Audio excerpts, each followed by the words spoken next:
मी शीतल. तुम्ही पाहताय शीतल रेसिपी या यूट्यूब चॅनलमध्ये तुम्हा सर्वांचं मनापासून खूप खूप स्वागत आहे. तर आता उन्हाळा चालू आहे, तर उन्हाळ्यामध्ये वाळवणाच्या रेसिपीला सुरुवात झालेली आहे. तर वाळवणामध्ये आपण मैद्यापासून, रव्यापासून, गव्हाच्या चिकापासून किंवा तांदळापासून असे भरपूर वाळवणाच्या रेसिप्या बघितलेल्या आहेत आणि ते माझ्या शीतल रेसिपी या यूट्यूब चॅनलवर मी अपलोड केलेल्या आहेत. पण आज मी नवीन रेसिपी बनवून दाखवणार आहे तुम्हाला. ती म्हणजे शिळ्या भातापासून तांदळाच्या खुसखुशीत आणि तिनपट फुलणाऱ्या पळीपापड बनवून दाखवणार आहे. तर तुम्हाला ऐकायला नवीन वाटत असेल पण खायला खूप छान लागतात. तर चला तर मग आपण भातापासून पळीपापड बनवायला सुरुवात करूया. आज आपण शिळ्या भातापासून छानशी एक अशी वर्षभर टिकणारी वाळवणाची रेसिपी बघणार आहोत. तर आपला नेहमीच भात शिल्लक उरत असतो किंवा एखाद्या वेळेस आपला प्रोग्राम असते आपल्या घरी किंवा काही निमित्ताने आपण भात जास्तीचा शिल्लक राहतो, तर त्यावेळेस आपल्याला प्रश्न पडतो की आता ह्या भाताचं करायचं काय. तर त्यावेळेस नक्कीच ही रेसिपी बनवा. तर चला तर मग आता आपण रेसिपी कशी करायची आहे ते व्हिडिओमध्ये पाहूया. व्हिडिओ शेवटपर्यंत पहा, नक्कीच आवडेल आणि तुमच्या खूप उपयोगी ठरेल. तर त्यासाठी इथे मी शिळा भात घेतलेला आहे.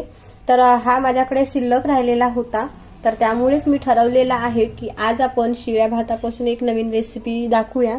तर हा जो भात आहे तो रॅशनचा भात आहे.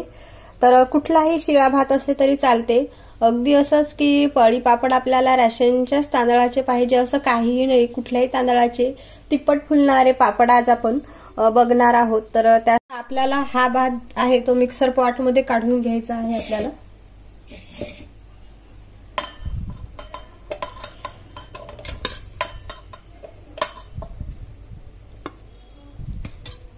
तर जास्त असेल तर तुम्ही 2-3 वेळेस फिरू शकता, पण माझा जास्त नाहीये, फार एकच भांड होईल एवढंच आहे.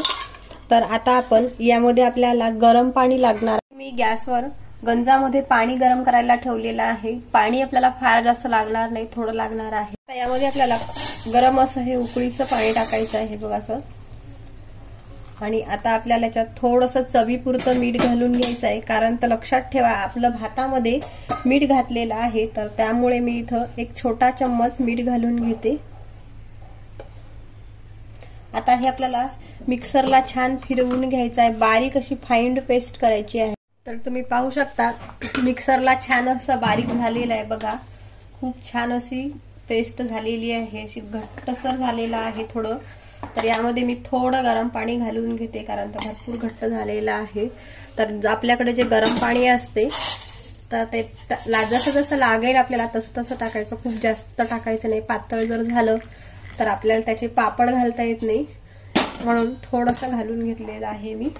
तर हे बघा, घातल्याच्या नंतर याला असं पळीनं फिरून परत एकदा मिक्सरला फिरवून घ्यायचं, म्हणजे ते छान असं याच्यामध्ये एकजीव मिक्स होऊन जातं. आता मी हे परत एकदा मिक्सरला फिरवते. आता बघा खूप छान अशी पेस्ट झालेली आहे. तर त्यामध्ये आपल्याला किंचित असा खायचा सोडा घालून घ्यायचा आहे. फार जास्त नाही, खूप थोडासा घालायचा आहे. आणि यामध्ये आपल्याला तीळ घालायचे आहे. इथे मी थोडेसे तीळ घेतलेले आहे. तर चमच्याच्या मापाने म्हटलं तर 2-3 चम्मच तीळ घेतलेले आहे. आता ह्याला आपण परत एकदा असं एकजीव करायचं आहे. आपण मीठ वगैरे टाकून घेतलेलं आहे यामध्ये. खूप सोपी पद्धत आहे आणि झटपट होते. आपला भातही शिळा राहिलेला किंवा शिल्लक राहिलेला वाया जात नाही आणि वर्षभर टिकणारे पापड होतात हे. तर आता आपण हे याचे पळी पापड घालायला सुरुवात करूया. उन्हामध्ये आपल्याला असं एक कापड अंथरून घ्यायचं, त्यावर असा एक तेलाचा हात पुसून घ्यायचा, म्हणजे आपले जे पळी पापड आहेत ते अलगद फार जास्त लावायचं नाहीये, फक्त थोडंसं नॉर्मल. आणि आता आपण जसे पळी पापड घालतो तसे त्याच पद्धतीने आपल्याला सेम पळी पापड घालायचे आहे. जास्त पातळ नाही घालायचा, कारण तर हे वाळल्याच्या नंतर खूप पातळ अगदी कागदासारखे होतात. तर मीडियम घालायचे आहे. तर हे बघा ह्या पद्धतीने थोडंसं जाडसरच ठेवायचे आहे. ते वाळल्यानंतर खूप असे पातळ होतात.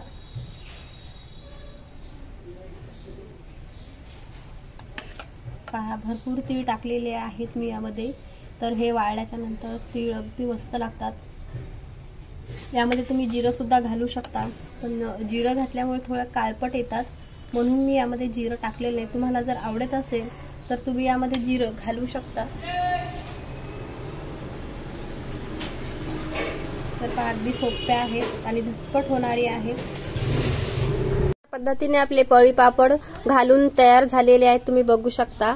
तर आता हे पळी पापड थोडेसे ओलसर असता वेळेसच पलटी मारायचे आहेत. फार जास्त वाळू दिले तर ते तुटण्याची शक्यता असते, म्हणून थोडं ओलसर असता वेळेस आपण काढून घेऊयात आणि चांगले वाळून घेऊयात.